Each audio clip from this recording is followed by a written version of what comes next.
Hi friends, ICC टी20 world cup 2024 का जो match खेला जाएगा 12 जून को रात को 8 बजे। ग्रुप ए का मैच नंबर 25 खेला जाएगा। ये मैच किसके बीच खेला जा रहा है? ये मैच खेला जाएगा इंडिया वर्सेस यूनाइटेड स्टेट के बीच खेला जा रहा है। ये ग्रुप ए के दोनों टॉप की टीमें हैं, इंडिया वर्सेस यूनाइटेड स्टेट। सबसे टॉप रैंकिंग पे इंडिया है, उसके बाद है यूनाइटेड स्टेट। क्योंकि ये दोनों टीमें दो दो मैच खेल के आ रही हैं टी20, दोनों न इंडिया हारी है न यूनाइटेड स्टेट हारी है। इन दोनों का टक्कर है और इस ग्राउंड पे है जिस ग्राउंड पे इंडिया सारे मैच खेल रही है। इंडिया का वार्म अप इसी ग्राउंड पे हुआ था, इंडिया का 2 मैच जो हुआ था इसी ग्राउंड पे हुआ था। तो ये बात करूँ वेन्यू की, ये मैच खेला कहाँ जा रहा है? ये मैच उसी ग्राउंड पे हो रहा है जहाँ पे कनाडा वर्सेस पाकिस्तान का मैच हो रहा है, इसी ग्राउंड पे हो रहा है। अब इस ग्राउंड की खास बात बताऊं तो यहाँ पे इंडिया सारे मैच खेली, वार्म अप मैच भी यहीं पे खेली है और उसके बाद 2 मैच यहीं पे खेली है इसी ग्राउंड पे। ये चौथा मैच होगा, वार्म अप को लेके ये इंडिया का चौथा मैच होगा। लेकिन वैसी बात की जाए तो इंडिया का इस ग्राउंड पे 2 मैच होगा।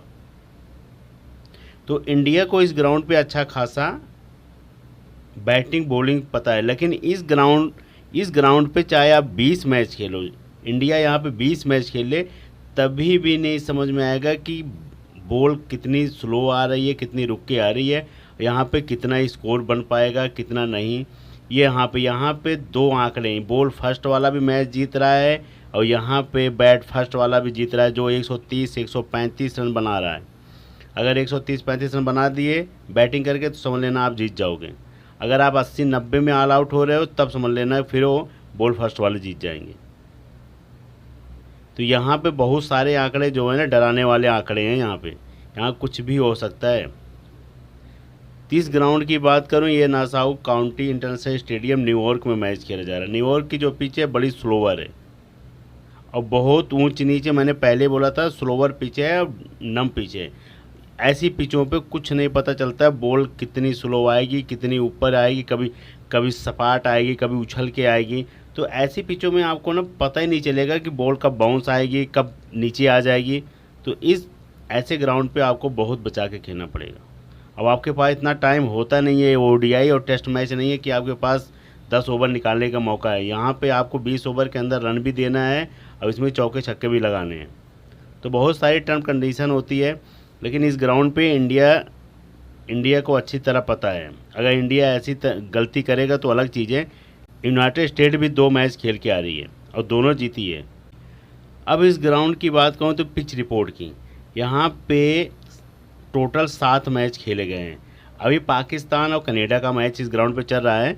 लेकिन यहाँ पे जो ओवरऑल 6 मैच का जो रिकॉर्ड है, ये 7वां मैच कनाडा और पाकिस्तान का चल रहा है। लेकिन जो 6 मैच का रिकॉर्ड है, इस 6 मैच में 3 मैच बॉल फर्स्ट वाले जीते हैं और 3 मैच बैट फर्स्ट वाले जीते हैं। ये रिकॉर्ड है पिच रिपोर्ट। क्योंकि यहाँ पे इस ग्राउंड पे 7 मैच हो गए अभी तक, क्योंकि वो 7वां मैच चल रहा है। 6 मैच का रिकॉर्ड आ गया, नतीजा आ गया है। तो 3 बैट फर्स्ट और 3 बॉल फर्स्ट, ये रिकॉर्ड है इस ग्राउंड पे। इसीलिए कह रहा हूँ कि जो बैट फर्स्ट करके 130, 140, 35 बना दे रहा है फिर वो जीत जा रहा है। और जो 80-90 में ऑल आउट कर दे रहा है जिस टीम को, वो फिर वो बॉल फर्स्ट वाला जीत रहा है। यहाँ पे बहुत सारे आंकड़े हैं, सारे आंकड़े दिखा रहा हूँ यहाँ पे। अब यहाँ पे जो पहला मैच हुआ था साउथ अफ्रीका और श्रीलंका का, साउथ अफ्रीका ने श्रीलंका को 77 रन पे ऑल आउट कर दिया, तो साउथ अफ्रीका मैच जीत गया था। तो देखते रहना जो आपको बता रहा हूँ मैं। फिर यहाँ पे इंडिया और आयरलैंड का हुआ था, इंडिया वर्सेस आयरलैंड का। तो इंडिया ने बॉल फर्स्ट करके आयरलैंड को 100 रन नहीं बनाने दिया। जो मैं आपको बता रहा हूँ वही चीज़ है, ऐसा नहीं कि हवा हवा में बात कर रहा हूँ। 96 आयरलैंड बनाए, 10 विकेट गिर गया, इंडिया आराम से 8 विकेट से मैच जीत गया था। फिर उसके बाद यहाँ पर कनाडा वर्सेस आयरलैंड का हुआ था। अब ध्यान देना इस चीज़ का, कनाडा 137 रन बनाई, आयरलैंड 125 ही बना पाई, नहीं जीत पाई क्योंकि 130 प्लस बन गया। यहाँ पे कनाडा 12 रन से जीत गई। अब देखो यहाँ पर रन ज़्यादा बना तो बैट फर्स्ट वाले जीत गया। अभी 2 मैच का रिकॉर्ड है, जिसने 100 नहीं बनाया तो वो बॉल फर्स्ट वाले जीते हैं। देखते रहना सारा आंकड़ा इस ग्राउंड पे, उसी हिसाब से तब आप टीम बनाओगे। फिर जब चौथा मैच हुआ था नीदरलैंड वर्सेस साउथ अफ्रीका का, नीदरलैंड ने 103 रन बना पाई, मतलब 110 120 पहुंची नहीं, 103 बनाए। साउथ अफ्रीका का भी बुरा हाल हो गया था। साउथ अफ्रीका जीत तो गई लेकिन 4 ही विकेट से जीती। धड़ाधड़ विकेटें साउथ अफ्रीका का भी गिर गई, और टीम कौन थी? नीदरलैंड। तो इस ग्राउंड पे देखो, जब मैं आपको बनाऊँ इस ग्राउंड पे 130 रन जो बना देगा वो जीत जाएगा मैच। अगर 130 बनता साउथ अफ्रीका हार जाती, गारंटी मार रहा हूँ मैं। फिर जो पांचवा मैच हुआ था इंडिया वर्सेस पाकिस्तान का, इंडिया ने देखो जब 100 से जो 120-25 बना रहा है वो जीत रहा है। फिर उसके बाद देखो यहाँ साउथ अफ्रीका बांग्लादेश का इसी ग्राउंड पे हुआ था। साउथ अफ्रीका ने 113 रन बनाए, 113 का आंकड़ा बनाया, तो बांग्लादेश बना ही नहीं पाई, 4 रन से हार गए। साउथ अफ्रीका 4 रन से जीत गई थी। तो इसीलिए कह रहा हूँ कि यहाँ पे 105, 106, 110 तक तो आप लेके चले जाओगे कैसे कैसे, लेकिन 120, 130 बन गया, 120, 25, 130, फिर वो रन नहीं बन पाएगा। आप कुछ भी कर लो, चाहे जितना भी जोर लगा लो, क्योंकि आपकी विकेटें तो गिरनी गिरनी है। क्योंकि यहाँ पे विकेटें दबा गिर रही, 6 wicket, 7 wicket, 7 wicket, 10 wicket, 9 wicket, 6 wicket. अब देखते रहना यहाँ पे विकेटें कैसे गिर रही है। उसके बाद 7 विकेट, 7 विकेट, फिर 2 विकेट, फिर 10 विकेट, फिर उसके बाद आता देखो 10 विकेट, 4 विकेट। तो इतनी सारी जब विकेटें गिरे रन कौन बनाएगा? बैट्समैन आके अगर 2 ओवर टिकता भी है, उसके बाद चौथे ओवर 5वें ओवर में आउट हो जा रहा है, 2 रन 5 रन बना के, जैसे रन मारने जाता आउट हो जा रहा है। तो सारा गेम यहीं पे, अगर अगली जो बैट फर्स्ट कर रहा है 120 भी बना दी, 130 बना दिया, तो मुझे नहीं लग रहा है कि वो अगली टीम जीतेगी। आपको 100 के अंदर ही आपको आउट करना है। 100 105 तक आपको रोकना ही रोकना पड़ेगा उनको, तभी कुछ कर पाओगे, अन्यथा मुझे नहीं लग रहा है कि आप कुछ कर पाओगे। अब इंडिया का जो T20 का स्कोर है, इंडिया के T20 का स्कोर देखो, ये तो बेंच के प्लेयर हैं। रोहित शर्मा 3 मैच का रिकॉर्ड है, यहाँ वार्म अप मैच से लेके लास्ट तक पाकिस्तान के मैच तक 23 रन, 52 रन, 13 रन इस ग्राउंड पे आपको ऐसे मिलेंगे। अगर आप सोचोगे हर मैच में कोई 60 मारे, 80 मारे, 100 मारे, मुझे नहीं लग रहा किसी का शतक भी आएगा। विराट कोहली 2 मैच खेले थे, वार्म अप खेले नहीं थे, विराट कोहली से कुछ हो नहीं पा रहा है।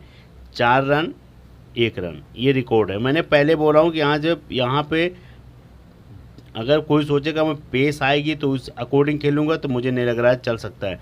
हो सकता है विराट कोहली अगले मैच में रन मारे यूनाइटेड स्टेट्स के साथ, लेकिन हो सकता है। सूर्य कुमार यादव यहाँ पे हमेशा फ्लॉप जाएंगे, मैं आपको बता रहा हूँ, क्योंकि सूर्य कुमार यादव की जो रिदम है ना, उनको पेस चाहिए। उस पेस के अकॉर्डिंग अगर रन चाह रहे होंगे तो नहीं बनेगा। यहाँ पे उनको बॉल देख के मारनी पड़ेगी, रुकना पड़ेगा स्टेडियम पे, पिच पे रुकना पड़ेगा, तभी कुछ कर पाएंगे।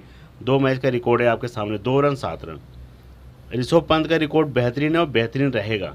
मैंने आपको बोला हूँ कि विदेशी की धरती पे ये इनका, ऋषभ पंत का, मोहम्मद सिराज का रिकॉर्ड अच्छा है, लेकिन मोहम्मद सिराज कुछ कर नहीं पा रहे हैं, लेकिन बेहतरीन रिकॉर्ड है मोहम्मद सिराज का भी।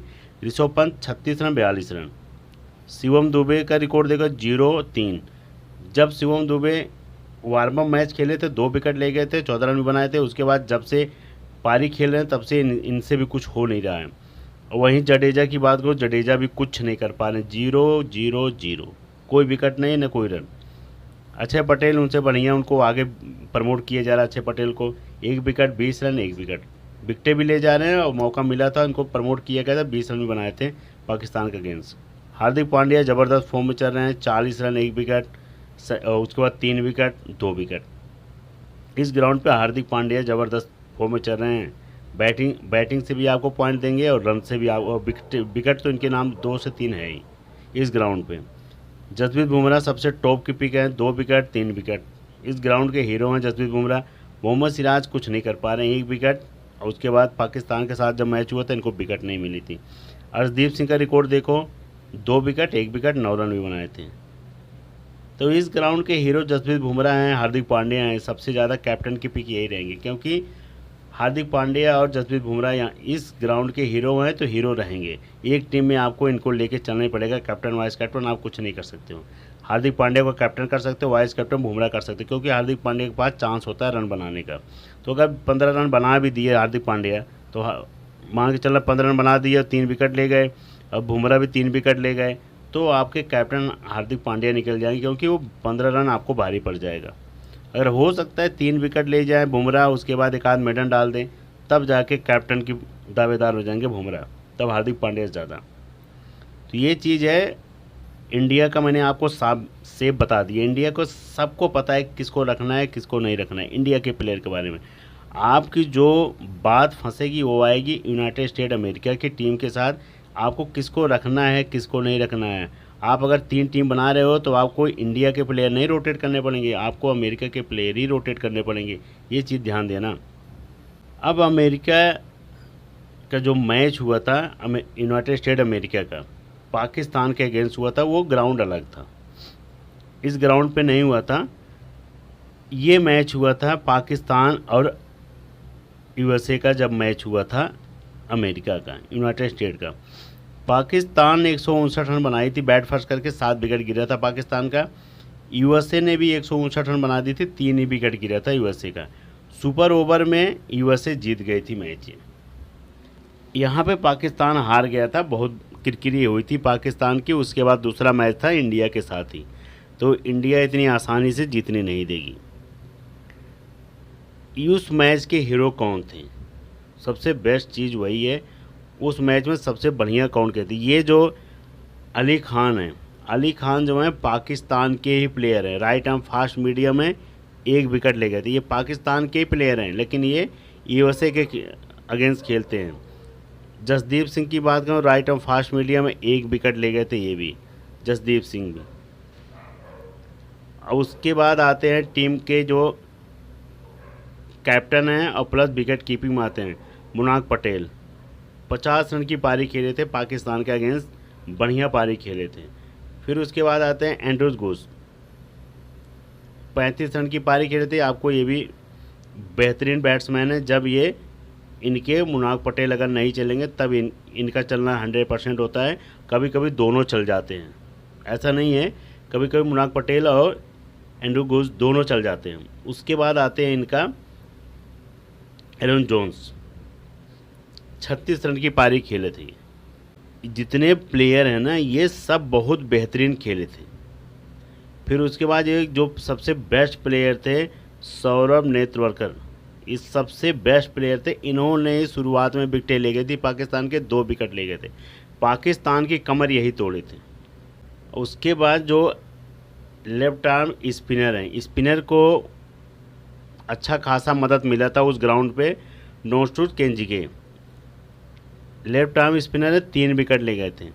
शुरुआत में सौरभ नेत्रवलकर बहुत बेहतरीन पारी खेले थे, बड़े बड़े विकेट चटका दिए थे 2 पाकिस्तान के। फिर उसके बाद ये आए थे, तब जाके इन्होंने नोस्टूट केंजिके तब जाके ये 3 विकेटें निकाले थे, ज़बरदस्त। फिर उसके बाद अली खान, उसके बाद जसदीप सिंह, ये 2 1-1 विकेटें निकाले थे। और उसके बाद अपनी टीम की तरफ से इन्होंने रन मारा था। ये मैं इसलिए समझा रहा हूँ पाकिस्तान और यूएसए का, क्योंकि पाकिस्तान के पास भी टॉप के बॉलर हैं, इंडिया के पास भी टॉप के बॉलर हैं।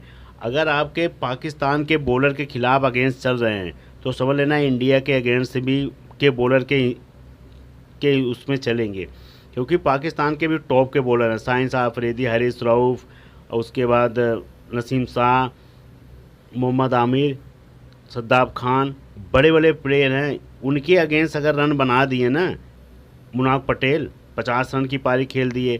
फिर उसके बाद आते हैं एंड्रूज घोष, ये भी 35 रन की पारी खेल दिए। फिर उसके बाद आते हैं एरन जोन्स, ये भी 36 रन की पारी खेल दिए। ये 3 बैट्समैन जो हैं अगर पाकिस्तान के अगेंस्ट इतना रन बनाए हैं तो इंडिया के खिलाफ ऐसा मत सोच लेना कि 0 आउट हो जाएंगे। हाँ, एक चीज़, एक कंडीशन है बस, पिच का अलग, क्योंकि वहाँ की पिच अलग मूवमेंट कर रही थी, ये पिच अलग मूवमेंट कर रही है, यहाँ पर रन मुश्किल है। तो ये चीज़ मैं मान सकता हूँ, लेकिन अगर बोला जाए तो पाकिस्तान का मैं जिक्र इसीलिए कर रहा हूँ कि पाकिस्तान के पास भी टॉप के बॉलर हैं, उस बेस पे मैं कर रहा हूँ। लेकिन पिच की कंडीशन को देखते हुए तो हो सकता है इसमें से अगर तीनों ने रन बनाया था, इसमें एक ही रन कोई बनाए, तो ये चीज़ हो सकता है, मान सकता हूँ। लेकिन ऐसे सोचो कि तीनों फ्लॉप जाएंगे, मुझे नहीं लग रहा तीनों फ्लॉप होंगे। आपको सारा फोकस जो है आपको इन्हीं पे करना पड़ेगा। यूएसए की टीम पे, क्योंकि इंडिया की टीम एकदम परफेक्ट है। आपको इंडिया की टीम बताऊंगा आगे किसको सिलेक्शन करना है। आप चाहे 4 टीम बनाना, 5 टीम बनाना, उन्हीं को रखना है। आपको रोटेट यूएसए की टीम से ही करना पड़ेगा। उसके बाद एक मैच ये था यूनाइटेड स्टेट के जो की प्लेयर हैं, जो की प्लेयर में आएंगे सबसे ज़्यादा आएंगे स्टीवन टेलर्स, 12 रन की पारी खेले थे। मुनाक पटेल 50-16। फिर उसके बाद एंड्रू घोष स्पिनर है, 35 रन 65 रन। देखो ये 65-35, इसीलिए कह रहा हूँ ज़बरदस्त प्लेयर। अगर ये मुनाक पटेल नहीं चलते हैं तो ये आके अच्छा खासा रन मारते हैं। फिर उसके बाद अरन जोन्स की बात करूँ और 94 रन भी पारी खेले थे और 36 रन की पारी खेले थे। फिर उसके बाद इनके जो टॉप के प्लेयर हैं कोरी एंडरसन, ये भी बहुत ज़बरदस्त प्लेयर हैं, 3 रन बनाए थे। उसके बाद अली खान 1 विकेट। हरमनप्रीत सिंह ये भी बहुत बढ़िया चौके छक्के मारते हैं, ज़बरदस्त प्लेयर हैं। तो इसीलिए कह रहा हूँ कि यहाँ पे जो इनकी ये प्लेयर है ना, इसमें स्टीवन टेलर्स की बात नहीं हुई थी जो पाकिस्तान के अगेंस्ट मैच खेला गया। इसमें इनका कुछ ज़्यादा रोल नहीं था, लेकिन आपको बता रहा हूँ ये की प्लेयर हैं यूनाइटेड स्टेट के, स्टीवन टेलर। फिर उसके बाद आएंगे आपके कोरी एंडरसन 2, और उसके बाद हरमीत सिंह। ये 3 प्लेयर जो है ना, ये सबसे बेस्ट प्लेयर रहेंगे। स्टीवन टेलर्स, उसके बाद Corey Anderson, Harmeet Singh, 3 player लाके इस टीम में जोड़ देना जो पाकिस्तान के अगेंस्ट यूएसए का मैच हुआ था। तो इनके पास हो जाएंगे 1 2 3 4 5 6 7 और 3 10। ये 10 प्लेयर हो जाएंगे। 10 प्लेयर को आप आराम से इधर उधर रोटेट कर सकते हो, चाहे 4 टीम बनाना चाहे 5 टीम बनाना, तब उसमें से रोटेट कर सकते हो। क्योंकि ये जो प्लेयर हैं स्टीवन टेलर्स को आपको रखना ही रखना पड़ेगा, किस में चल जाएं, किस में विकेट निकाल दें। फिर उसके बाद हरमीत सिंह को रखना ही रखना पड़ेगा, और उसके बाद जो आते हैं कोरी एंडरसन, इनको आपको रखना पड़ेगा। राउंडर में बहुत पुराने अनुभवी प्लेयर हैं, बॉलिंग प्लस बैटिंग दोनों से हैं, तो इन तीनों को आप छोड़ नहीं सकते हो। और यही 3 यहाँ पे नहीं हैं जब पाकिस्तान के साथ मैच हुआ था। ध्यान देना इस चीज़ का, इसलिए बता रहा हूँ आपको, यहाँ पे नहीं है। तो इसीलिए कह रहा हूँ यहाँ पे आपको जोड़ देना है। उसके बाद आपकी टीम 7 से 8 प्लेयर की हो जाएगी। इसी में से आपको रोटेट करके 4-5 टीम अगर बना रहे हो तो इनमें से बनाना है, बस यही करना है। अब जो यूएसए और इंडिया की टीम है, इंडिया की तरफ से ऋषभ पंत को आपको रखना पड़ेगा 100%। रोहित शर्मा, विराट कोहली, इन तीनों को तो आपको रखना ही रखना पड़ेगा, हटा नहीं सकते हो। हार्दिक पांड्या को रखना पड़ेगा, जसप्रीत बुमराह, मोहम्मद सिराज और अर्शदीप सिंह। इन 3 बॉलर, 3 और 1 4 बॉलर को आपको रखना पड़ेगा। ये 3 बैट्समैन, हार्दिक पांड्या भी बैट्समैन है, लेकिन मैं बॉलिंग करते हैं तो इनको बॉलर में डाल दी हूँ। चलो ये 4 बॉलर हो गए, 3 बैट्समैन। ये तो आपको 7 प्लेयर लेके चलने पड़ेंगे इंडिया की तरफ से। अगर आप बात करूँ यूएसए की तरफ से आपके सबसे जो ज़्यादा वो सिलेक्शन में है ये हैं अरुण जोन्स। फिर उसके बाद आएंगे कोरी एंडरसन, फिर वही हरप्रीत सिंह, फिर वही आएंगे उसके बाद सौरभ नेत्रवकर। ये 4 प्लेयर आपके रहेंगे नहीं, क्योंकि ये भी बहुत चौके छक्के मारने माहिर हैं। अब मीडियम फास्टर हैं, ये भी मीडियम फास्टर हैं रन। अब इसके बाद ये अच्छा खासा इनका रन बना रहे हैं, तो इन पे सबसे ज़्यादा बैट्समैन पे ट्रस्ट किए हूँ कि ये रन बनाएंगे। उसके बाद ये सौरभ नेत्रवकर भी रन भी बनाएंगे आके, मीडियम फास्टर हैं तो विकेटें ले जाएंगे। तो इसीलिए इन तीनों पे ज़्यादा भरोसा रखा गया है, अब इन पे बैटिंग से भरोसा रखा गया है। इन तीनों के पास तो बॉलिंग प्लस बैटिंग दोनों है, लेकिन इनके पास एक ही चीज़ है, केवल बैटिंग। अगर आउट हो गए तो ख़त्म। इसीलिए कह रहा हूँ कि इंडिया की तरफ से ये सेम पिक रहेगी। इंडिया की तरफ से आपको रोटेट किस पे करना है, आपको यूएसए से करना है। अगर आपको लगेगा ये नहीं 0 पे आउट हो जाएंगे, तो इनकी जगह आप नीतीश कुमार या स्टीवन टेलर्स या उसके बाद विकेट कीपिंग में आएंगे मुनाक पटेल, उनको रखना है। ऐसे करना है, क्योंकि इनको तो आपको लेके चलना ही पड़ेगा, क्योंकि इनके पास 2 ऑप्शन है, बॉलिंग का और बैटिंग का, दोनों का। तो ये चीज़ें हैं, ये चीज़ें बहुत ध्यान देना होगा आपको। सारा जो है अपडेट यूएसए की टीम से करना पड़ेगा। सपोज मानो आपकी इंडिया की टीम सेट बैठ गई, कैप्टन वाइस कैप्टन सेट बैठ गए, ये बंदे ने आपकी मेगा ग्रैंड लीग बिगाड़ दी, क्या करोगे फिर? ये पता लगा 5 रन बनाए, अब इनकी टीम की तरफ से कोई आया 30 रन बना के चला गया, तो इसीलिए कह रहा हूँ कि रोटेट करना बहुत ज़रूरी है। इंडिया के तो प्लेयर यही रहेंगे। अगर आपको लगेगा बहुत ज़्यादा विराट कोहली और रोहित शर्मा नहीं चलेंगे, तो आप हटा के भाई यहाँ पे आप शिवम दुबे और जो भी सूर्य कुमार यादव रख लेना। आपको यही कर सकते हो। इसके अलावा इंडिया में ज़्यादा छेड़ने की ज़रूरत नहीं है इंडिया की तरफ से। यूएसए की तरफ से आपको रोटेट करना पड़ेगा। वही कैप्टन वाइस कैप्टन देखो, मैंने इनको दोनों को दिया हूँ। इसमें आप अर्शदीप सिंह को भी जा सकते हो।